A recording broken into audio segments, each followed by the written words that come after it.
Hello दोस्तों, स्वागत है आपका आपके अपने यूट्यूब चैनल बी सिविल सेवक में। आज मैं आपके लिए लेकर आया हूँ पूरे प्राचीन इतिहास का रिवीजन सिर्फ एक वीडियो क्लास में, जो कि इम्पोर्टेंट होगा यूपी पीसीएस के लिए, लोअर पीसीएस के लिए, यूपी पेड के लिए, आरआरबी ग्रुप डी के लिए। और आपको पहले ही बता देता हूँ कि इस क्लास को जो है पूरी तरीके से ख़त्म करिएगा और एक-एक पॉइंट को बहुत ध्यान से देखिएगा, क्योंकि इसमें हर एक पॉइंट एक क्वेश्चन के बराबर है। पता नहीं कौन सा क्वेश्चन आपके पेपर में आ जाए, इसलिए पूरी क्लास को ध्यान से खत्म करिएगा।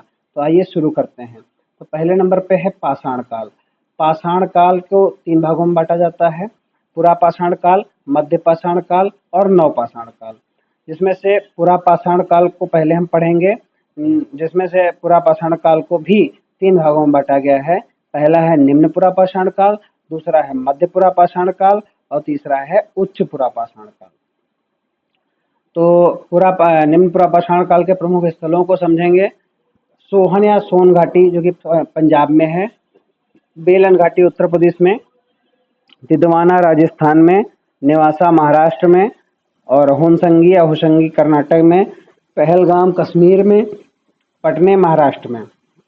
जो पटने है, यहाँ से पहली बार शुतुरमुर्ग के साक्ष्य प्राप्त होते हैं। पहली बार शुतुरमुर्ग के साक्ष्य प्राप्त होते हैं। बात करते हैं मध्यपुरा पाषाण काल की। इसमें सर्वप्रथम फ्लैग तकनीक का प्रयोग किया गया। शिकार एवं भोजन एकत्र करना इस काल की प्रमुख विशेषता है। उच्च पुरा पाषाण काल प्लेस्टोसीन का अंतिम चरण माना जाता है। होमोसेपियंस की उपस्थिति इस काल की विशेषता है। चकमक पत्थर का उपयोग किया जाता था। इस काल के प्रमुख क्षेत्र हैं इनाम गांव महाराष्ट्र, नेवेदा महाराष्ट्र, दिदवाना राजस्थान और भीमबेटका मध्य प्रदेश। भीमबेटका में गुफा या चट्टान का आश्रय प्राप्त होता है। अब बात करते हैं मध्य पाषाण युग की। मध्य पाषाण युग को उत्तर पाषाण युग या माइक्रोलिथिक युग भी कहा जाता है। गर्म जलवायु, वनस्पति एवं जीव में वृद्धि इस काल की प्रमुख विशेषता है। आग एवं छोटे पत्थरों के औजारों का उपयोग भी इस काल की एक विशेषता है। इसके प्रमुख क्षेत्र हैं लागनाज जो कि मेहसाना गुजरात में, भीमबेटका भोपाल मध्य प्रदेश में, चौपानी मांडो इलाहाबाद उत्तर प्रदेश में, वीरभानपुर बर्दवान पश्चिम बंगाल में, बागौर राजस्थान में। पशुओं को पालतू बनाने के प्रारंभिक साक्ष्य बागौर से ही प्राप्त होते हैं। पशुओं को प्रारंभिक साक्ष्य जो है पालतू बनाने के प्रारंभिक साक्ष्य बागौर से मिलते हैं। संगनकल्लू कर्नाटक में, तूतीकोरिन दक्षिणी तमिलनाडु में, आदमगढ़ मध्य प्रदेश में। ये क्वेश्चन ध्यान से सब पढ़िएगा, क्योंकि हो सकता है इसमें से कोई ना कोई मैचिंग का क्वेश्चन बना दे या फिर सिंगल क्वेश्चन पूछ सकता है। वो आपके एग्जाम पर डिपेंड करता है। अगर आप पीसीएस या लोअर पीसीएस का एग्जाम दे रहे हो तो यही इन्हीं फैक्ट्स को उठा करके एग्जामिनर जो है आपसे मैचिंग का क्वेश्चन पूछ लेगा इनमें से कौन सा सुमेलित नहीं है, या फिर इनका सुमेलन कीजिए, ये किस काल के हैं, ये भी क्वेश्चन बन सकता है। और वहीं अगर आप पेट या फिर यूपी वो आरआरबी ग्रुप डी का दे रहे हो तो आपसे वन लाइनर क्वेश्चन पूछ लेगा। ठीक है, अगला देखते हैं नवपाषाण काल। इसकी प्रमुख विशेषता है कि मानव जो है खाद्य उत्पादक बन गया, लोगों के पास संपत्ति होने लगी। कला के क्षेत्र में इस काल में भीमबेटका प्रमुख है। मिट्टी के बर्तन काले और लाल रंग के पाए गए। इसके प्रमुख क्षेत्र हैं मेहरगढ़ जो कि बलूचिस्तान में है, यहाँ धन एवं फसलों के साक्ष्य प्राप्त होते हैं। कश्मीर घाटी, हड्डियों के हथियार मिलते हैं। बुर्जहोम श्रीनगर से 16 किलोमीटर पश्चिम में है, यहाँ से समाधि और घरेलू कुत्ते को उनके मालिक के साथ दफनाए जाने के साक्ष्य मिलते हैं। गुफकराल ये भी कश्मीर घाटी में पाया जाता है। बिहार चिरान जो है, यहाँ से हड्डियों के हथियार मिलते हैं, यहाँ से भी हड्डियों के हथियार मिलते हैं। ये क्वेश्चन बन सकता है, कश्मीर घाटी और चिरान दोनों जगह से हड्डियों के हथियार मिलते हैं। कर्नाटक में बाजरे की खेती की जाती थी। कर्नाटक के प्रमुख क्षेत्र हैं संगनकल्लू, बहगिरी, मस्की, पिकलीहल और हल्लूर। उत्तर प्रदेश का प्रमुख क्षेत्र है इलाहाबाद, नवपाषाण कालिक स्थल। आंध्र प्रदेश का बुदिहाल, उतनूर, नागार्जुनकोंडा और भीमा कृष्णा तुंगभद्रा नदी के आसपास। तमिलनाडु पल्लमपल्ली और कावेरी, बेलन घाटी, कोल्डेवा और महागरा। मेघालय की गारो पहाड़ियाँ और दोआजली हेडिंग जो कि असम में है। तुर्की में कैटल हुई प्रथम मानव प्रोटेस्ट शहर है। ठीक है, ये जो साउथ के नाम है इनको याद रखिएगा कि ये क्वेश्चन में ज्यादातर पूछे जा रहे हैं आजकल का जो ट्रेंड है। अगला टॉपिक है ताम्रपाषाणिक युग या ताम्रपाषाण युग।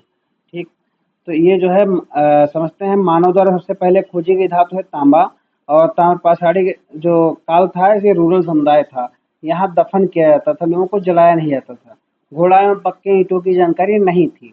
इसके प्रमुख स्थल है महाराष्ट्र या जोरवे सभ्यता, महाराष्ट्र जोरवे सभ्यता के प्रमुख स्थल माने जाते हैं जोरवे, नेवासा, दईमाबाद, चंदौली, इनाम गांव, नासिक, नवदा टोली। दक्षिण पूर्वी राजस्थान में अहाड़ और गिलुंड ये शुरुआती स्थल जो है इसका अहाड़ शुरुआती स्थल है। इसको बनास घाटी कहा जाता है। पश्चिमी मध्य प्रदेश में मालवा, क्याथा, ईरान। पूर्वी भारत में चिरांद जो कि बिहार में, और बर्दवान और मिदनापुर पश्चिम बंगाल में। और इसमें जो है मिट्टी के बर्तन लाल एवं काले रंग के यूज किए जाते थे। अगला टॉपिक है सिंधु घाटी सभ्यता।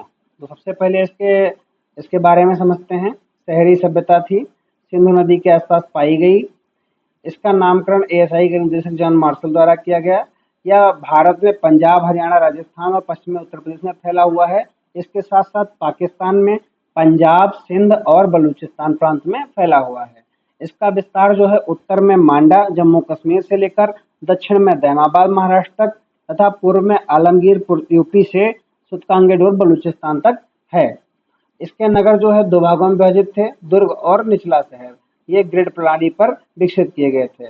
यहाँ जल निकासी की अच्छी व्यवस्था की गई थी तथा गवर्बंद या नाला भी बनाए गए थे। कपास या सिंडन का उत्पादन करने वाली प्रथम सभ्यता सिंधु सभ्यता ही थी। पाशुपति सील जो है इसमें जानवरों, भैंस, हाथी, बाघ, हिरण और राइनो, यूनिकॉर्न एक सिंग वाला जानवर, इन सबको ऐड किया गया है। इनकी प्रौद्योगिकी कैसी थी? कांस्य उपकरण यहाँ से मिला है, बनाते थे ये। लोहे से अनभिज्ञ थे। पेशा क्या थे इनके? कपड़ा, ईंट बनाना, नाव बनाना, मनका, आभूषण बनाना। जेडाइट पत्थर जो है दाउजली हेडिंग असम से प्राप्त हुआ है। सोने के आभूषण कर्नाटक से लाए जाते थे। मिट्टी के बर्तन एवं पहिया मिला है। ठीक। और बात करते हैं इनके व्यापार के। तो स्ट्रीटराइट एवं टेराकोटा से बने मोहरों के साक्ष्य के माध्यम से मेसोपोटामिया के साथ के व्यापार के साथ मिलते हैं। इनके साक्ष्य क्या है? क्योंकि हड़प्पा की मोहरें वहाँ मिली हैं, इसलिए इसके साक्ष्य माने जाते हैं कि मेसोपोटामिया के साथ व्यापार होता रहा होगा। वहाँ के लोग मेसोपोटामिया के लोग सिंधु घाटी सभ्यता को मेलुहा संस्कृति के नाम से संबोधित करते थे।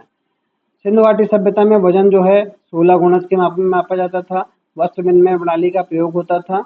लैपिस लाजुली ब्लूस्टोन का व्यापार होता था। धार्मिक परंपराएं क्या थी? यहाँ लिंग की पूजा की जाती थी और योनि की। जो लिंग पुरुष जन्नांग और महिला जन्नांग योनि। पशुपति की पूजा होती थी। पेड़, जानवर एवं धरती माता की पूजा होती थी तथा भूतों पर भी विश्वास रखते थे। ये जानवरों के मामले में ये भैंस, बकरी, भेड़, बैल, सुअर, गधे और ऊँटों को पालते थे। भैंस, बकरी, भेड़, बैल, सुअर और गधे, ऊँट इनको पालते थे। गाय और घोड़े से अनजान थे। हाथी से इनकी पहचान थी। लिपि जो है इनकी चित्रात्मक थी। इसको पृष्ठोपेदन कहा जाता है। ठीक है। प्रमुख स्थलों की बात करेंगे तो हड़प्पा सबसे पहला स्थल है। 1921 में इसकी खुदाई दयाराम साहनी ने की थी। या पंजाब में रावी नदी के तट पर है। यहाँ जो है ताबूत में दफनाए जाने के साक्ष्य मिले हैं और प्रत्येक पंक्ति में 6 अन्न भंडार पाए गए हैं। वहीं चनहुदड़ो ये सिंध में प्रांत में है और सिंधु नदी के किनारे स्थित है। गोपाल मजूमदार ने इसकी खुदाई करवाई थी। ये दुर्ग के बिना का शहर है।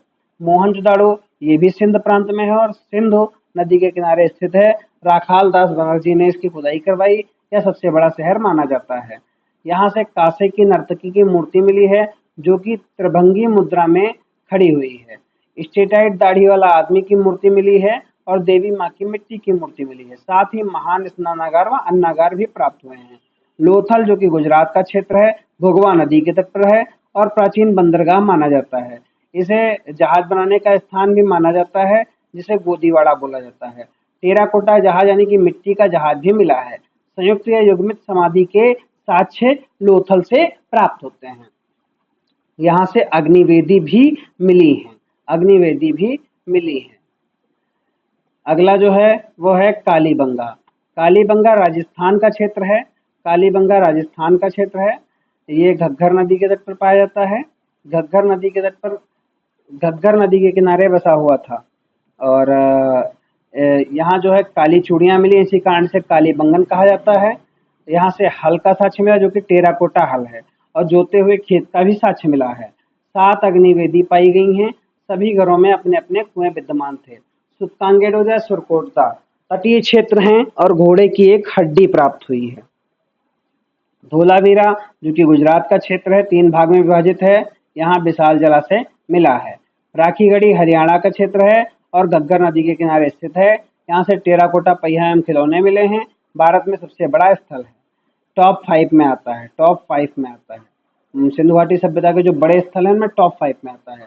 भिड़ाना ये हरियाणा का क्षेत्र है और सबसे पुरानी सिंधु घाटी सभ्यता क्षेत्र माना जाता है। बनावली भी हरियाणा का है, आर.एस. बिष्ट ने इसकी खुदाई करी थी, घग्गर नदी के किनारे ये स्थित है। ग्रिड पैटर्न का अभाव इस नगर में पाया जाता है, इस नगर में ग्रिड पैटर्न का अभाव पाया जाता है। रोपड़ में जो है कुत्ते की समाधि प्राप्त हुई है और अंडाकार दफन का गड्ढा मिला है, अंडाकार दफन का गड्ढा मिला है। सनौली ये उत्तर प्रदेश का क्षेत्र है, यहाँ विस्तारित समाधि मिलती है, यहाँ विस्तारित समाधि मिलती है। अगला टॉपिक हम लोग पढ़ेंगे, अगला टॉपिक है वैदिक युग। वैदिक युग को भी 2 पार्ट में बांटा गया है, प्रारंभिक वैदिक यानी कि ऋग्वैदिक युग और दूसरा उत्तर वैदिक युग। तो ऋग्वैदिक युग में जो है जैसे नदियां और पहाड़ों के नाम उस समय कुछ और थे, इस समय कुछ और हैं, तो ये क्वेश्चन बहुत बनता है, इसको भी समझ लेते हैं। हिमालय, हिमालय को उस समय के ग्रंथों में हेमवंत बोला गया है, हिंदू कुश को अमुंजवत बोला गया है और सिंधु को इंडस बोला गया है, झेलम को वितस्ता बोला गया है, चिनाब को अस्किनी, रावी को परुषणी, व्यास को विपाशा, सतलुज को शतुद्री और सरस्वती का नाम सरस्वती ही मिलता है।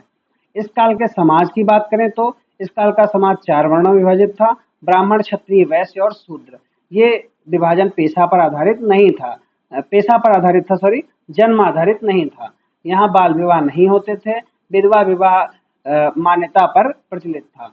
पितृसत्तात्मक समाज था, गाय जो है अघन्या यानी कि धन का निर्णायक गाय थी।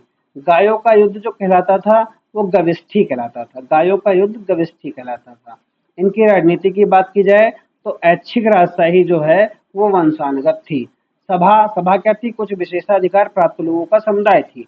समिति सामान्य लोगों का समुदाय थी। इसको कथन के रूप में बोल देता है, बोल देगा सभा जो है सामान्य लोगों का समुदाय थी और समिति कुछ विशेषाधिकार प्राप्त लोगों का समुदाय थी। बस यहीं पर तुरंत गलत हो जाएगा, इसीलिए सारे फैक्ट को ध्यान से पढ़ना है। विधाता जो है धार्मिक लोगों का समुदाय था, विधाता धार्मिक लोगों का समुदाय था। अधिकारियों की रैंकिंग कैसे होती थी? पुरोहित जो सबसे बड़ा होता था, सेनानी सेना प्रमुख था और ग्रामणी ग्राम प्रधान था। धर्म की बात की जाए उस समय के तो ये पूजा करते थे प्रकृति की, पृथ्वी की, इंद्र की, अग्नि की, सोम और वायु की।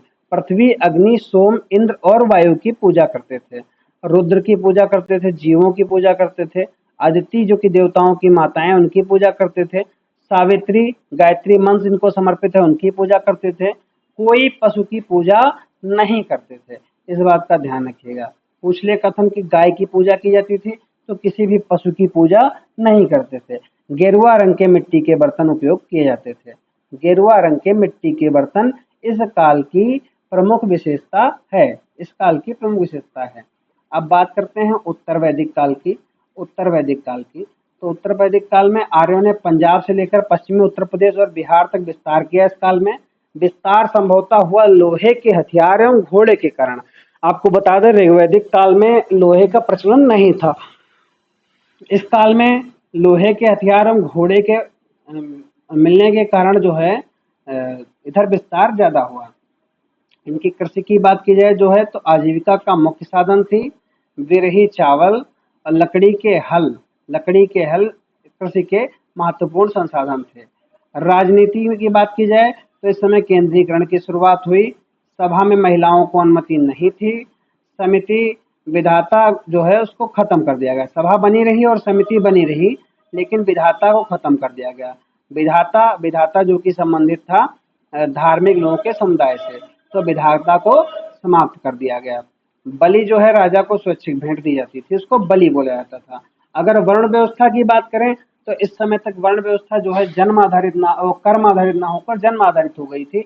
ब्राह्मण जो है प्रभुत्वशाली थे, क्षत्रिय शासन करना एवं रक्षा करना इनका काम था, वैश्यों का काम व्यापार करना था, शूद्रों का काम सेवकाई करना था। समाज में महिलाओं की स्थिति ठीक नहीं थी।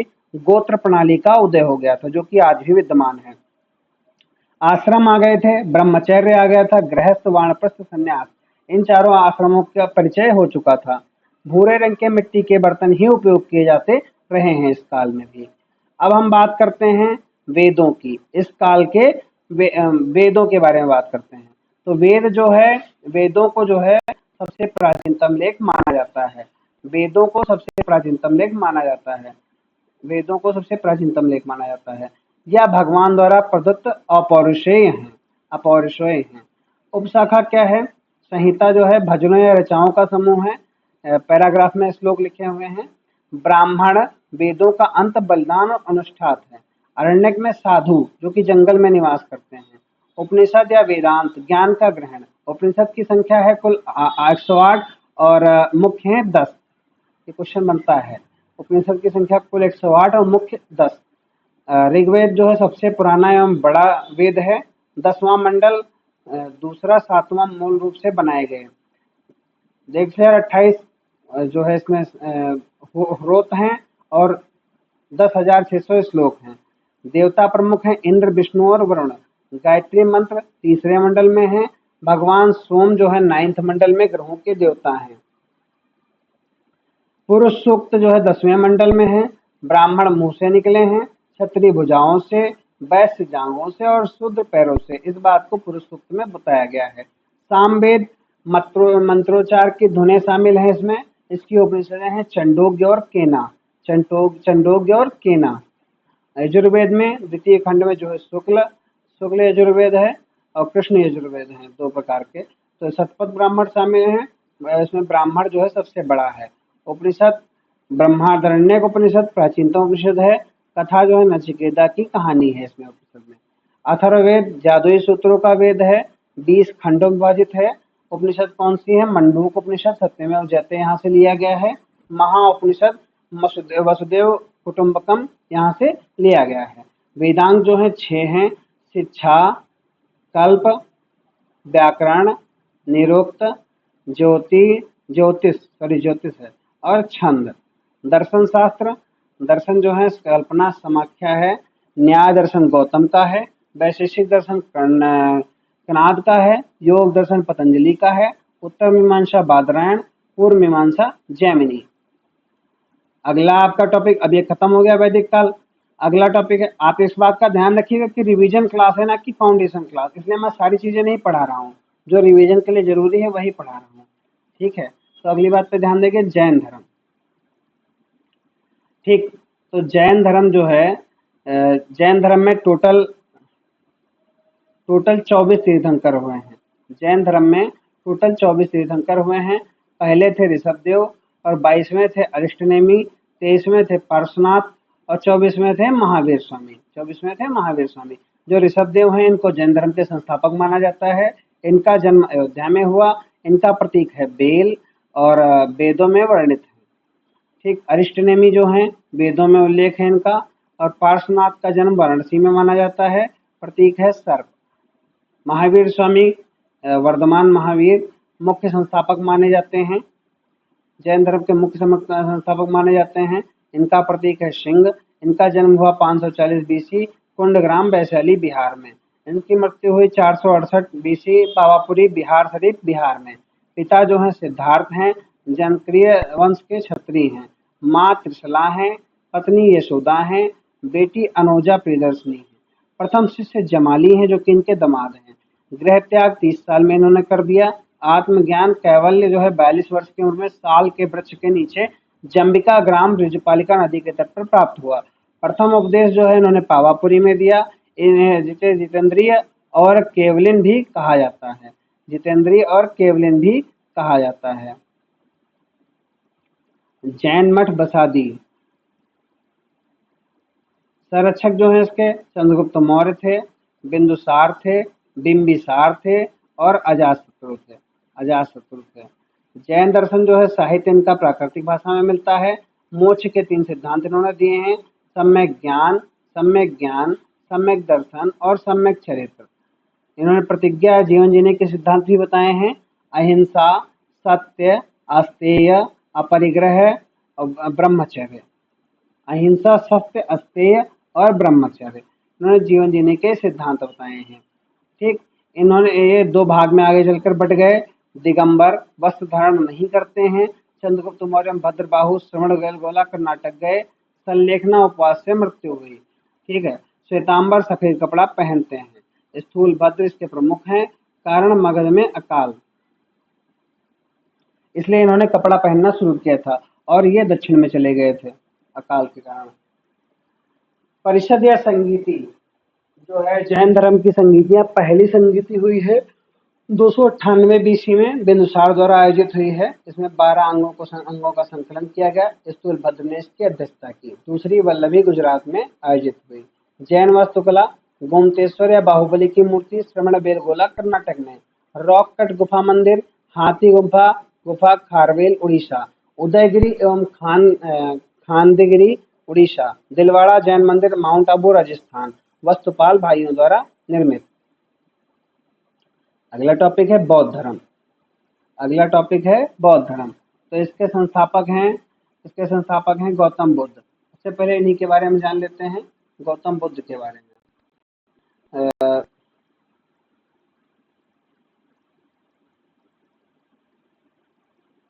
गौतम बुद्ध का जन्म जो है 623 बीसी में लुम्बिनी नेपाल में हुआ।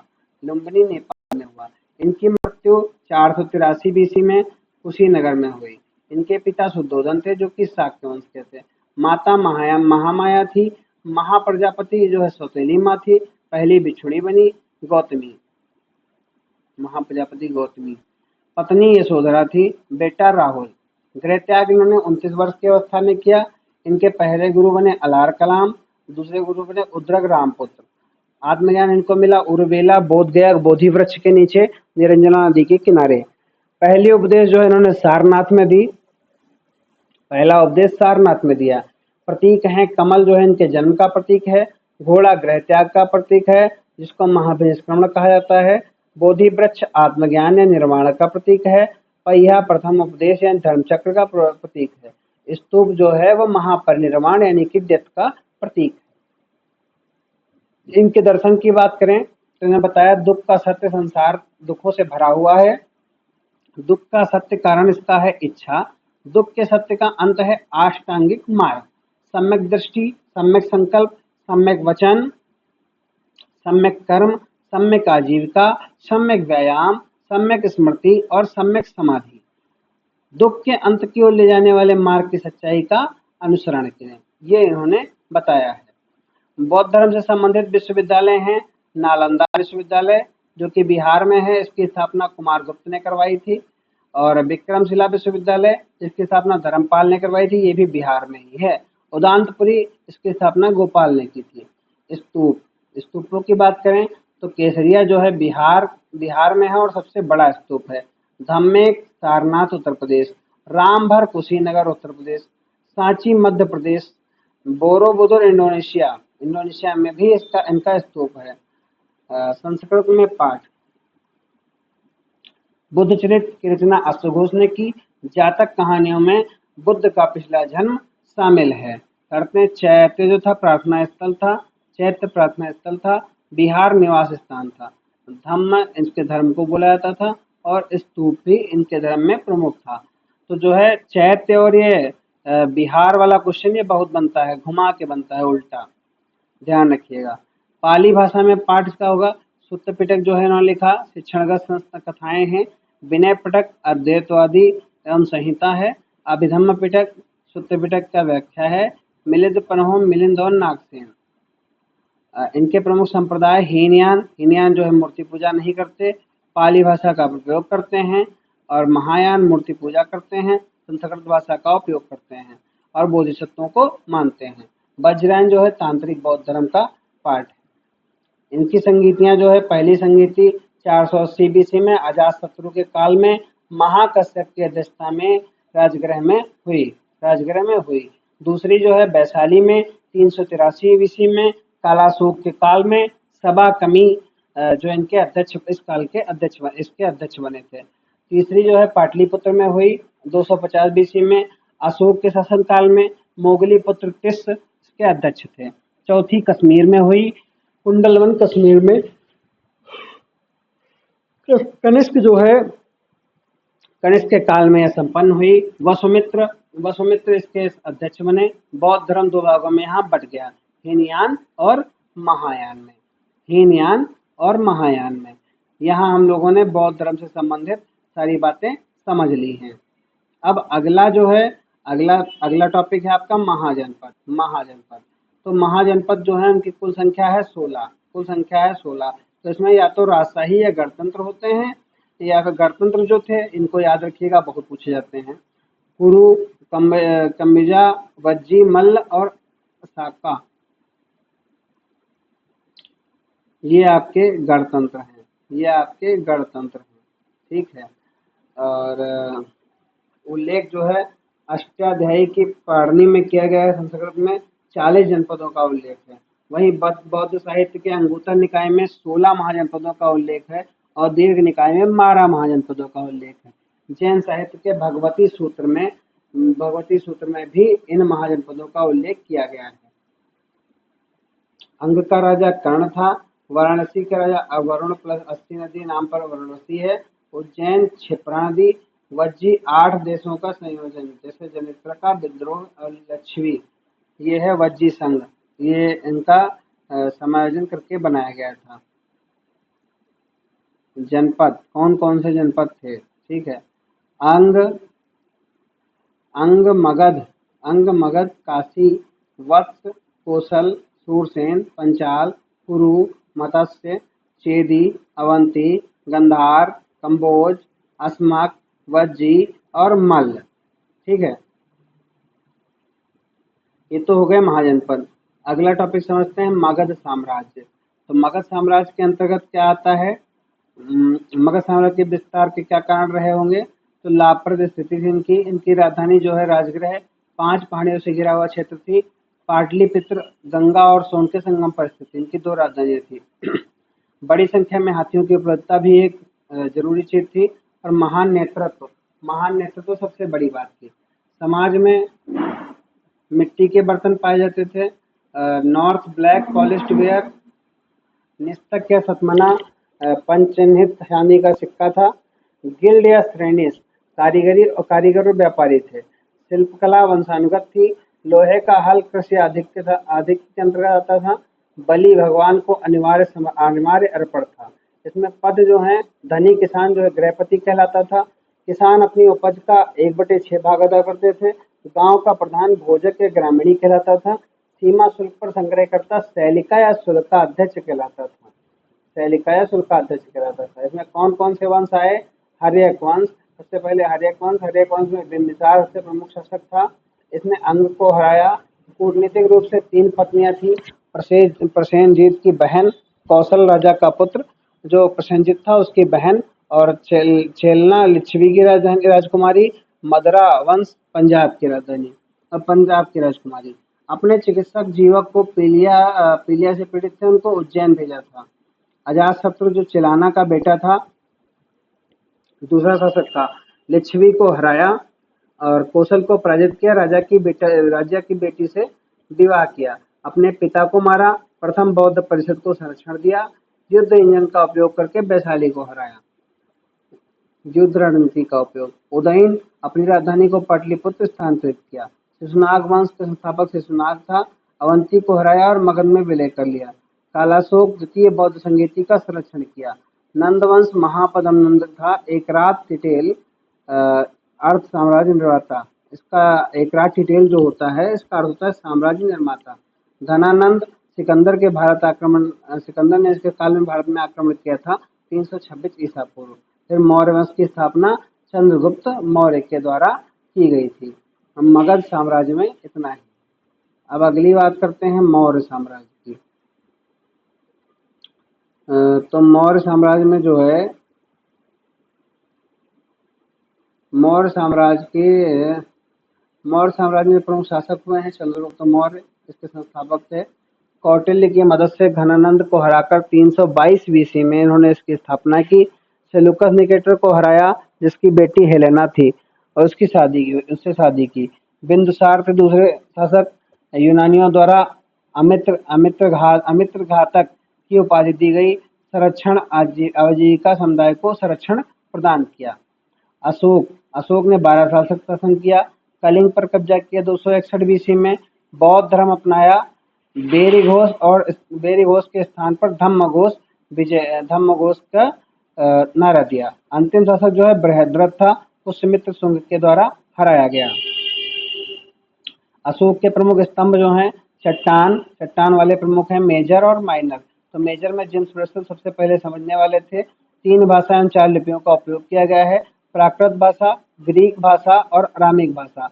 लिपियां 4 कौन सी हैं? ब्राह्मणी और खरोष्टी, ग्रीक लिपि अरामाइक लिपि। और देमा नाम प्रियदर्शी अशोक का नाम है, जो कि जिसका अर्थ है देवों का प्रिय। लघु में मास्की आता है, जो कि कर्नाटक में है, गुर्जर मध्य प्रदेश, ब्रह्मगिरी और नित्तूर, इनमें अशोक के बारे में उल्लेख किया गया है। अशोक के बारे में उल्लेख किया गया है। अशोक के स्तंभ जो हैं, इसमें स्तंभ जो हैं कुल 7 हैं, प्राकृतिक भाषा में लिखे गए हैं और ब्राह्मी लिपि में लिखे गए हैं। दिल्ली टोपरा पिलर शिलालेख सिर्फ 7 शिलालेख के साथ है। लौरिया अर्राज बिहार में पाया जाता है, लौरिया नंदनगढ़ भी बिहार में। राजधानी क्या है थी इनकी? सांड या संसद, हाथी, शेर, वैशाली। बराबर छोटी गुफा, बिहार जो है बौद्धों के लिए अशोक द्वारा बनवाई गई थी। लोमस ऋषि गुफा बिहार में, नागार्जुनी गुफा बिहार में दशरथ मौर्य द्वारा। इस काल की उत्पत्ति में चंद्रगुप्त मौर्य का संबंध जो है मुद्रा राक्षस बृषल कुलहनिया निम्न वंश प्राण और शूद्र से। जूनागढ़ जो है शिलालेख में वैश्य माना जाता है। जूनागढ़ शिलालेख में चंद्रगुप्त मौर्य को वैश्य कहा गया है, पुराणों में शूद्र कहा गया है और मुद्रा राक्षस में बृषल या कुलहीना या निम्न वंश का कहा गया है। ठीक है। इस काल के स्रोत जो है प्रमुख अर्थशास्त्र है, कौटिल्य, चाणक्य, विष्णुगुप्त द्वारा लिखित है, मुद्रा राक्षस विशाखदत्त द्वारा, इंडिका मेगास्थनीज द्वारा। बौद्ध साहित्य जो है जातक या दीपवंश, महावंश, तिब्बतम द्वारा। और सप्तांग सिद्धांत जो है शासन के लिए 7 तत्व, जो कि कौटिल्य द्वारा दिया गया है। ये है राजा, अमात्य, जनपद, दुर्ग, कोष, सेना और मित्र। ठीक। प्रशासन के रूप में देखें तो 2 प्रकार के कोड विद्यमान थे, दीवानी या धर्मस्थीय न्यायालय, व्यवहारिका, आपराधिक या कंटक शोधन न्यायालय, प्रतिष्ठा।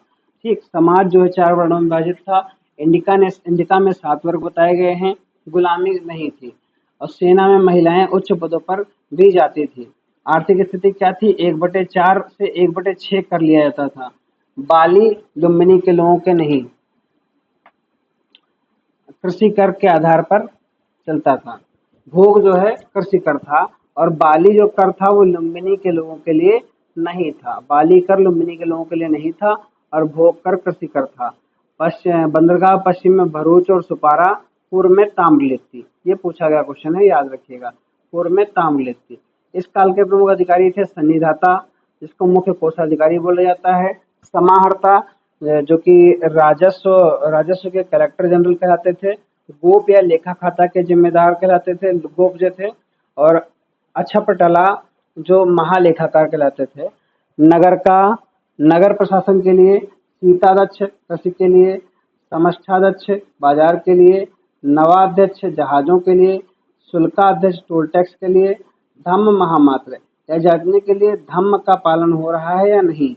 नागर पालिका प्रशासन में 6 समितियां और 5 सदस्य थे प्रत्येक समिति में। ठीक है। मेगास्थनीज के अनुसार ये बात हुई है। मौर्य समाज खत्म हो गया। अगली बात करते हैं मौर्योत्तर समाज की। तो मौर्योत्तर समाज में जो है सबसे पहले बात करेंगे शुंग राजवंश की। ठीक है। सबसे पहले बात करेंगे शुंग राजवंश की। तो इन्होंने जो है पुष्यमित्र शुंग ने इसकी स्थापना की थी। इसने अपनी राजधानी विदिशा मध्य प्रदेश को बनाया था। ये हिंदू धर्म का पालन करता था, बौद्ध धर्म को संरक्षण दिया। बरहुत स्तूप मध्य प्रदेश में बनवाया। मध्य प्रदेश में बरहुत स्तूप बनाया। इसका पुत्र अग्निमित्र था। मालिका अग्निमित्रम, अग्निमित्र और मालिका के प्रेम की कहानी है, जो कि कालिदास के द्वारा लिखी गई है। महाभाष्य पतंजलि द्वारा लिखा गया है। देवभूति इस काल का अंतिम शासक था। इसकी हत्या वसुदेव ने की। आगे आया कंडवंश। कंडवंश की स्थापना वसुदेव ने की। इसने अपनी राजधानी पाटलिपुत्र को बनाया।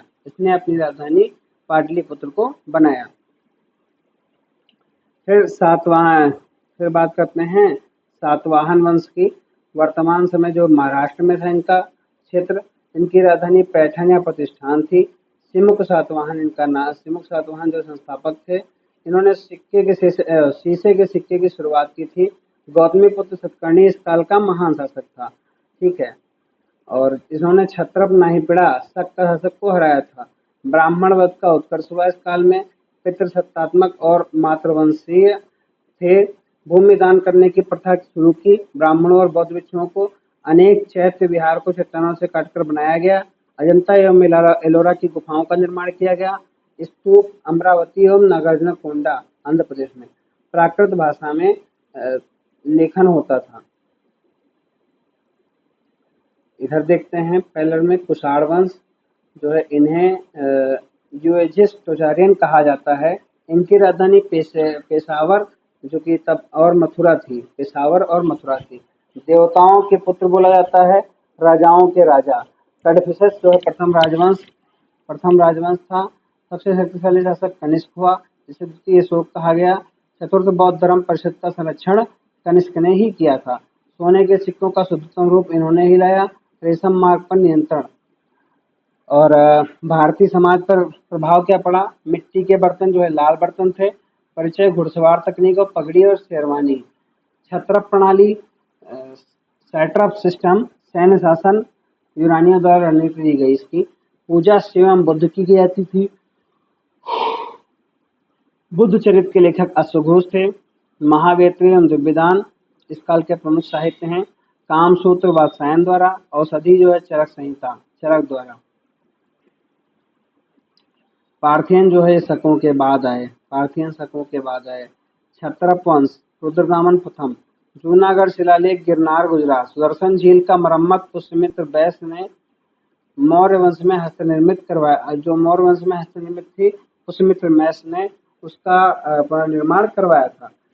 शक वंश सिथियन, इसकी 5 शाखा थी। इनमें से एक शाखा भारत के पश्चिमी भाग पर शासन किया 4वीं शताब्दी ईस्वी तक। विक्रम संवत की शुरुआत हिंदुओं द्वारा अनुपालन हुआ। विक्रमादित्य परमार ने शकों को हराकर किया। इनकी राजधानी उज्जैन थी। मध्य भारत से आक्रमण। हिंदू को उसको पार करने वाला प्रथम यूनानी। सबसे प्रसिद्ध शासक मीडर या मिलिंद पर नागसेन द्वारा बौद्ध भिक्षु से प्रश्न। ठीक है। सबसे पहले परिचय कराया गया सोने के सिक्कों से, राजा के सिक्के, हेलेनिस्टिक या गंगाधर शैली से। ठीक है, तो इस वीडियो में इतना ही। अगली क्लास में देखेंगे आगे का कंटेंट। तो ध्यान दीजिएगा, चैनल को सब्सक्राइब करते हुए ही जाइएगा। अगर वीडियो अच्छी लगी हो तो एक लाइक कीजिएगा और सब्सक्राइब कीजिएगा और दोस्तों को शेयर